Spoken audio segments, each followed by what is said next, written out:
ito na siya guys. Medyo masikip lang siya sa akin guys. Yung kanyang bikini. Ayan guys. Medyo masikip siya. Ayan, kailangan ko na talagang mag-diet guys. Ayan. I really love it. Ayun guys, kailangan lang ma-flat yung aking tummy guys. Ayan. So yung pag na-pop guys, I'm ready na naman ako sa aking pag-beach. Ayan.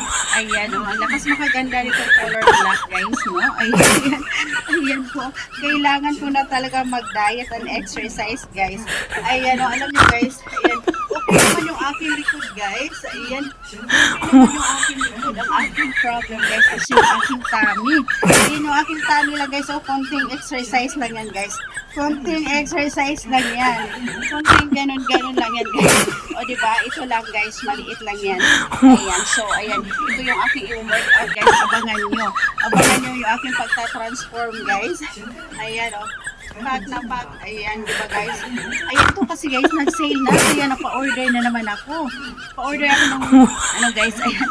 At mag-order pa ako ng another color guys. Kasi ang ganda niya. Ang ganda niya pang outfit guys.